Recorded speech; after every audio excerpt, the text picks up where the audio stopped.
ومن أحسن قولا ممن دعا إلى الله وعمل صالحا ومن أحسن قولا ممن دعا إلى الله وعمل صالحا وقال إنني من المسلمين. بسم الله الرحمن الرحيم. الحمد لله والصلاة والسلام على رسول الله نبينا محمد صلى الله عليه وعلى آله وصحبه أجمعين. قال الله سبحانه وتعالى: كل آمن بالله وملائكته وكتبه ورسله. الآية. زما محترم مسلمانان ورونو، د ایمان په شعبو کې یوه شعبه دا هم ده، د ایمان په څانګو کې، د ایمان په برخو کې یوه مهمه برخه دا ده چې الایمان برسول الله سبحانه وتعالى، د الله سبحانه وتعالى په رسولانو پیغمبرانو باندې ایمان لرل. الله سبحانه وتعالى د انسانانو او د دې بشریت لپاره ډېر ښکلی انتظام کړی.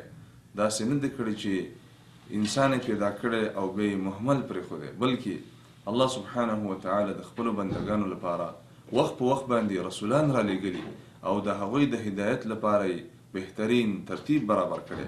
په دغه انبیاء کرامو باندې، په دغه رسولانو باندې ایمان لرل دا د ایمان په شعبو کې یوه مهمه شعبه ده. یعنې څومره انبیاء کرام چې الله سبحانه وتعالى را لېږلي او تقریبا د 15 پیغمبرانو نومونه الله سبحانه وتعالى په قرآن کې ذکر کړي او بیا په قرآن کریم کې رب العالمین دا هم ذکر کړي چې ډیر انبیاء کرام داسې دي چې موږ د هغې تفصیل تا ته نه دی بیان کړی. ورسولا لم نقصص علیک. ډیر انبیاء کرام داسې دي چې د هغې تفصیل موږ تا ته نه دی بیان کړی. الغرض په ټولو انبیاء کرامو باندې ایمان لرل د ایمان په شعبو کې یوه مهمه شعبه ده. الله سبحانه وتعالى فرمای: كل آمن بالله وملائكته وكتبه ورسله. دا مؤمنان ایمان لري په رب العالمین باندې او همدارنګه د هغه په ملائکو باندې او همدارنګه د هغه په کتابونو باندې او همدارنګه د هغه په رسولانو باندې. او په دې معنا باندې ډیر آیتونه په قرآن کریم کې راغلي دي. همدارنګه رسول الله صلی الله علیه وسلم د صحابه کرامو سره په یو مجلس کې ناستو، حدیث د عمر چې ورته وایي او همدارنګه حدیث د جبریل فی باب الایمان، کوم حدیث چې مشهور دی په هغې کې دا راځي چې رسول الله د صحابه کرامو سره ناستو صلی الله علیه وسلم.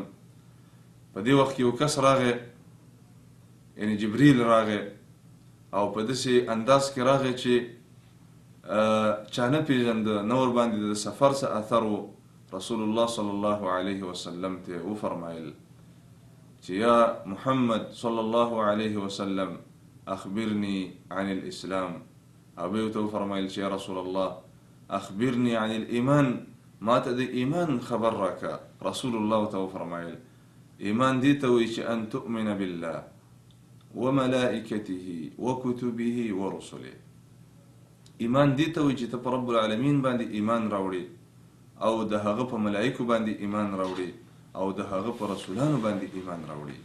نو الغرض د الله په رسولانو باندې یقین، ایمان او عقیده لرل دا د ایمان په برخو کې یوه مهمه برخه ده. د ایمان په شعبو کې یوه مهمه شعبه ده. د ایمان په څانګو کې یوه مهمه څانګه ده. او په ټولو انبیاء کرامو باندې ایمان لرل دا واجب او د ایمان د برخو نه یوه مهمه برخه ده. والسلام علیکم ورحمة الله وبرکاته.